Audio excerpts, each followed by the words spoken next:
আসসালামু আলাইকুম। আশা করি প্রিয় ভিউয়ার্স, আপনারা সকলে ভালো আছেন। আমার আজকের ভিডিওতে আপনাদের সবাইকে স্বাগতম জানাই। আজ আমি কথা বলব একজন ইন্ডিয়ান নিউজ অ্যাঙ্কর মুখ রঞ্জন গোষ্ঠী সম্পর্কে, যিনি ভাইরাল হওয়ার জন্য এবং নিজের স্বার্থ রক্ষার উদ্দেশ্যে আমাদের প্রিয় বাংলাদেশ নিয়ে কটূক্তি করেছেন। মুখ রঞ্জন গোষ্ঠীর বক্তব্য শুধু কটূক্তি নয়, এটি ভারত এবং বাংলাদেশের মানুষের মধ্যে ভুল বোঝাবুঝি এবং বৈরিতা ছড়ানোর প্রচেষ্টা। তার এই কাজ স্পষ্টতই সাংবাদিকতার নীতিবিরোধী। তিনি দিল্লিতে বসে থাকা বিজেপিকে খুশি করার জন্য নিজের দেশের বিরোধী দল এবং বাংলাদেশ উভয়কে একত্রে আক্রমণ করেছেন। এই ধরনের কর্মকাণ্ড যে সংবাদ মাধ্যমের নিরপেক্ষতা নষ্ট করে, তা মুখ রঞ্জন গোষ্ঠী হয়তো বুঝতে অক্ষম। সাংবাদিকতার নীতি বলে সংবাদ মাধ্যম হল গণতন্ত্রের চতুর্থ স্তম্ভ। এর কাজ হল সত্য প্রকাশ করা এবং সমাজে সঠিক তথ্য পৌঁছে দেওয়া। কিন্তু মুখ রঞ্জন গোষ্ঠীর মতো কিছু ব্যক্তি এই পেশার মর্যাদা নষ্ট করছেন। তাদের এই ধরনের বক্তব্য শুধু দুই দেশের মানুষের মধ্যে বিভাজন সৃষ্টি করে না, এটি গণমাধ্যমের প্রতি মানুষের আস্থা নষ্ট করে দেয়। আমরা এ ধরনের কর্মকাণ্ডকে কখনোই সমর্থন করি না। একজন সাংবাদিকের দায়িত্ব হল সত্য এবং ন্যায়ের পক্ষে দাঁড়ানো, কিন্তু মুখ রঞ্জন গোষ্ঠী নিজের রাজনৈতিক স্বার্থে এই দায়িত্ব ভুলে গেছেন। তার কাজ আমাদের জন্য শুধু লজ্জাজনক নয়, এটি একটি বড় শিক্ষা। আমাদের মিডিয়া এবং সাংবাদিকদের এ ধরনের আচরণ থেকে শিক্ষা নিতে হবে এবং নিজেদের নৈতিকতা বজায় রাখতে হবে। এখন আমি আপনাদের সামনে মুখ রঞ্জন গোষ্ঠীর সেই ভিডিওটি তুলে ধরব। কোনো কিছু আলাদা নয়, আমি বলছি মণিপুর, বাংলাদেশ, পশ্চিমবঙ্গ সবকিছু একটা ডটে কানেক্টেড, তা হলো অনুপ্রবেশ এবং মৌলবাদ।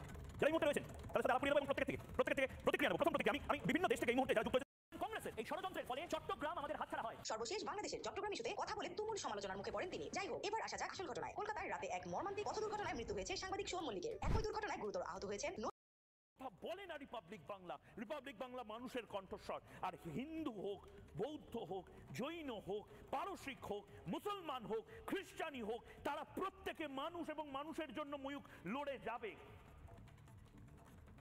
শুধু মোহাম্মদ ইউনূস নয়, জয় অর্থাৎ সজীব ওয়াজেদ জয়, তিনিও রিপাবলিক বাংলাকে ওয়ার্ল্ড এক্সক্লুসিভে কি বলেছিলেন শুনবো।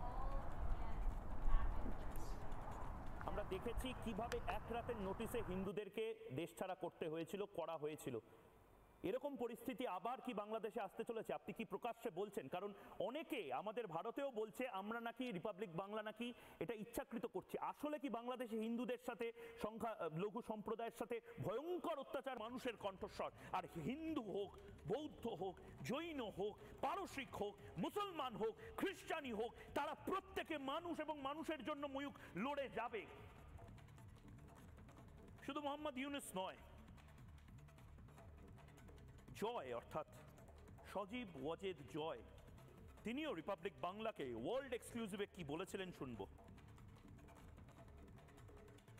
আমরা দেখেছি কি অশান্ত করার জন্য ব্যবহার হয়, মণিপুরকে অশান্ত করার জন্য ব্যবহার হয়। কোনো কিছু আলাদা নয়, আমি বলছি মণিপুর, বাংলাদেশ, পশ্চিমবঙ্গ সবকিছু একটা ডটে কানেক্টেড, তা হলো অনুপ্রবেশ এবং মৌলবাদ। যারা এই মুহূর্তে রয়েছেন তাদের সাথে আলাপ করিয়ে দেবো এবং প্রত্যেকের থেকে প্রতিক্রিয়া নেব। প্রথম প্রতিক্রিয়া, আমি বিভিন্ন দেশ থেকে এই মুহূর্তে যারা যুক্ত হয়েছেন তাদের সাথে আলাপ করিয়ে দেবো। এই মুহূর্তে সালাউদ্দিন